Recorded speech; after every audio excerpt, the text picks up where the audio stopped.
4 communication mistakes that are secretly causing your warehouse fires. So let's face it, as a warehouse manager, your biggest job is communication. You're communicating with your team that's on the floor, your team that's in the office supporting you, and then your customers and carriers on top of that. It's nonstop communication. And when it starts breaking down, it's going to cause so many fires and so many issues down the road that just make your day terrible. Things like missing goods, damage to walls, damage to forklifts, dealing with customers that don't know exactly what's going on, but they're angry and upset. All those end up to causing so much stress on a warehouse manager. And we're going to go through those mistakes and how we can help you out with that. So by having these communication breakdowns, you're spending more time on these small problems that add up into big issues. And it's your responsibility. And you have to figure out how you're actually going to deal with that as the week goes on towards the end of the month. And that is the worst part of it all, because it doesn't matter what the excuse was or what the issue was or how the communication broke down. At the end of the day, it all falls on your shoulders. The first mistake is assuming everyone knows the plan. A lot of times we'll set up meetings in the morning of each shift, go over what's going on. The problem really is that we start getting in these trends and these routines and we forget what we're really trying to accomplish at that point. Yes, we're getting everyone in the same room, trying to get on the same page. But when we're not looking at what's actually happening day to day, it kind of becomes repetitive and we don't really see the big value from it other than we have to do this thing. So instead of just looking at your day-to-day meetings and saying that, hey, we got to get this meeting done with so I can get on with the rest of my day, set at least one goal per meeting or per week. By having that and going after that, it's going to help you start thinking about all the other small things that you want to accomplish. It's just that little change in mindset that's going to help you as the warehouse manager organize your team a little bit better and make sure that you're continually to push the progress of the operations a little bit further. Now, if you're not having meetings at the beginning of your shifts, you should probably start thinking about bringing that in. Start out with something a little bit easier where you start weekly, having a meeting on Monday morning to get the team on side. But your big goal should be is looking at what's coming down the pipeline for the rest of the week and day, and looking at those pain points of things that have happened in the past. You really want to start looking at those trends and seeing what's happening and just getting everyone to see these are the issues that have happened in the past and here's how we're going to accomplish and deal with them as we go forward. With those meetings, you also want to look at the long-term goals. So if you have a new customer or there's something new coming into the facility, how that affects your operations or the bottom line, let the team know that. Let them know what you're trying to accomplish, what those goals are, and just get everyone on the same page. A little bit of transparency is going to go a long way within your operations. The other one I'll throw out there as a kind of little trick is if you're having some issues with some people in the operations, if it's, support people, that could even go from accounting to sales to whoever else, it's hard for them to see what's going on. So from their side, they think that it's just a bunch of numbers coming in and going out of the facility. From your side, you see those physical goods coming in and out. Invite them down and get them to join one of the meetings before the shifts. What that's going to do is let them see what's going on, what difficulties your team is dealing with, and also just give them the sense of, hey, this is an operation. It's not just a bunch of numbers. It's one of those small little things that might really help your operations. So try that out and definitely let me know if that works for you. The second mistake we see a lot is reacting to fires instead of preventing them.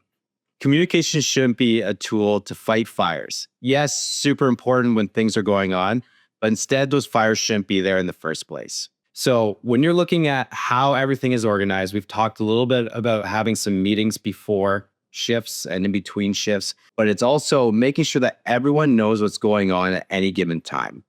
So you could have checklists for your supervisors to kind of fill out and keep an eye on throughout the shift. That's a really good one. Not waiting to the end of the shift for yourself or the rest of the team to know what happened or the issues that happened during that shift. Keeping everyone in the same loop. Now, I've seen a lot of organizations go towards using emails and text messages as the number one form of communication, which is really good. Like, first of all, you're starting to look at, hey, these things are going on in between operations and whoever else, and these are the fires we're fighting. But the problem is it becomes such loud noise. And if you have enough things going on in your operations and you ask a supervisor, tell me what you think about all the emails or text messages you're getting nonstop, I can promise you they will say they hate it because they're trying to focus in on something. They're trying to look and see what's going down the pipeline or problem solve something as nonstop with emails and phone calls and text messages coming in and trying to answer that because they feel that they have to answer that at that moment. So you're also creating this sense of urgency where they have to go into something and feel like they have to answer them right away. So setting those expectations and being really implicit about what is going on and how they should react and how fast they should react is super important. So putting a kind of a time frame on how big of an issue and how quick you report back on that issue is so important. And that was one of the things I really saw when I was on the floor. A lot of supervisors didn't realize what level of importance each problem was. So they felt right away, get back to that person. Now, we started with no communication, then we moved to text messages and emails, and we started getting some more communication within the team. Now, what I dealt with is it went to the extreme. Supervisors were getting about 300 to 500 emails a day because they were all on the same chains. And when anything came up, all the supervisors would be on those chains. And they felt the need to check those nonstop and then to answer whenever they could. Or they wouldn't answer because there was too many people on those chains. And so what really happened was we went to a shift of over communicating. That is the thing you also don't want. Having your supervisors spend all this time and mental effort to answer these emails when it's not that important. So there's a fine balance, and you really want to continue to look at that and get some feedback from your supervisors and people on the floor of what's happening and how much time they're spending on certain things. If you hear grumblings of, hey, we have too much paperwork nonstop and I can't get out there and see what's going on, you really got to look at what's going on for their reporting side of things and how you can streamline that. The third biggest mistake we've seen happen is not having the reporting in place. So we were talking about communication and having the right information flowing to the right people and being able to see that. The problem now is you have communication going on, but now you don't actually know what is going on because you don't have those trends and analytics to see what happened in the past and what's coming down the pipeline. It's one of those things where the people on the floor know things that are happening that other people have no idea in the organization. There's so many times that I'd be walking a floor and hearing someone unload a truck or working on a load that's coming in or out. And they're like, oh, I absolutely hate dealing with this because it takes me 2 hours or it takes me so much time to deal with this. But no one else knows that. The people that are doing the scheduling, the people that are doing the sales on top of it, like when that goes in or out, that actually is a really sunk cost that we don't even know about. Not having that information hurts your company so much. So having reports and reporting to help out and kind of see those trends as you're trying to do your analysis is so important. But without the first two things in place, you're not going to be able to tackle reports at all. And you're not going to be able to just take this on from nowhere. So making sure that you have the right infrastructure in place to get the information and then to start doing analysis on it is one of the most important things. So think of it this way. The people that are on the floor, they're the ones that know what's going on. They know if a pallet's broken, something's missing, something takes a little bit longer. They're the ones that actually know what's going on. Whereas everyone else that isn't on the floor, that can't spend that time there, they miss out on that information. So things like getting the information of this takes a long time to unload or there was damage to this load, that has to go all the way back to everyone in your organization and then externally. So you've got salespeople that need to know that, hey, this load, there were some issues with it. There's the accounting team that needs to know that there was some issues. We're going to have different charges going down. The carrier might need to know that there's some delays. The customer is going to need to know that there's a problem with it. It takes so much time. And a lot of times you're playing broken telephone, things fall through a crack or the wrong information goes to the wrong customer. And it really puts a lot of stress on the warehouse team as a whole, but also you as the manager. You have to deal with all that and get all that information to the right people. So making sure that you have the right reporting in there that starts giving that information right away to the right people in your organization and your customers, whoever needs to know that, and making it really simple for that process. Opening up visibility is the biggest thing for reporting. And that's the thing to remember. Reporting is to open up visibility, not to really get into something that isn't there. So having that right reporting is so important. And having reporting accessible for your team and your customers and carriers is going to give you back so much time in your day and make your life so much easier. The last mistake we see a lot is not having a good feedback loop. So you're going to have all this information that's going on. You're going to have all these problems that are going to come down the pipeline, and you're dealing with them day to day. What you need to do is start looking at, am I having the same problems I'm having last year or 6 months ago? Taking a look back and taking a step back and seeing how your operations is flowing, you're going to have the reporting set up. So you're going to have a little bit more visibility of what's happening. Is that QC issue happening every single time? Or are we still having the same issue? Or are our forklifts breaking down nonstop and we have to stop and get repairs? And if you're not looking at that and you're having the same problems over and over again, and it kind of goes back to what I was saying before, where if you're walking the floor and you hear someone say, "Oh, not this load again. I hate dealing with this. It takes so much time." If you're not changing that stuff or looking at how to change it, that is one of the biggest problems that's going to make you stay late or deal with those late phone calls on a Friday night that you don't want to deal with.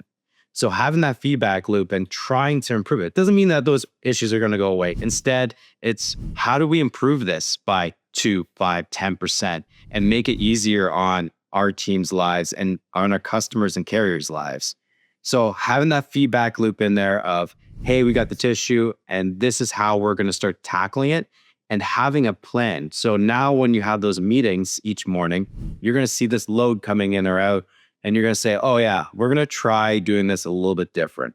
We're going to try using this type of forklift because it can turn a little bit tighter in here and make your life a little bit easier. Those little things that are easily overlooked when you're in the thick of it, working on operations, it's so easy to do that. So coming up with the game plan and using all these tools that we've been talking about is really going to help you. And then try to improve it. Really having those reports and reporting of the issues that are coming down the pipeline that have happened in the past, and then what you've done to try and improve them and seeing if that's actually working. Super important. And then that's going to make your life a lot easier. You're going to get out of there at 4 o'clock instead of staying till 7 because you have to deal with that crazy thing that happened that shouldn't have happened in the first place. If you're not sure how to improve your feedback loop, start off with your morning meetings. Start trying to tackle one problem each meeting. And by the end of each week, you'll see some increases in production and efficiencies. Tackling those problems is going to help you, and that feedback loop of what's going on each morning. How did it work? How did that one thing that we tried to improve on yesterday, how did that work? What didn't work and how we're going to improve that? By doing that, you're going to keep your employees engaged also.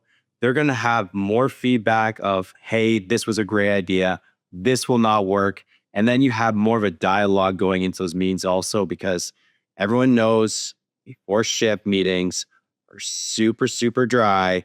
No one's saying anything. But if you get that engagement with coming up with some solutions, some problems, it's going to help those meetings also. So not only are you getting that feedback loop from the actual problems as a whole, but you're going to get the feedback loop from your team also, which will improve productivity overall. So if you're like everyone else and you're running a warehouse and you feel like you've got fires going on nonstop, it's not that your people don't care. It's that you're having a lot of communication breakdown. And by improving communication and helping out with these 4 common mistakes that we were talking about is going to improve your efficiencies. And those efficiencies, like we were just talking about, can improve, week over week, month over month, and year over year. When you're running operations, it's not about looking at a 20% efficiency increase. Hey, if you can do it, amazing. But at the end of the day, it's about that 1, 2, 3% increase that makes or breaks an operation, and then also makes or breaks your sanity. So looking at that and making sure that you have really effective communication, that you have all the processes set up to help your team, help your customers and carriers, and just bring more insight into your operations is going to make your life a lot easier at the end of the day. If you're looking for the silent killer in supply chains, I made another video on optimizing your dwell time and eliminating that secret killer in your operations. And you can watch that next.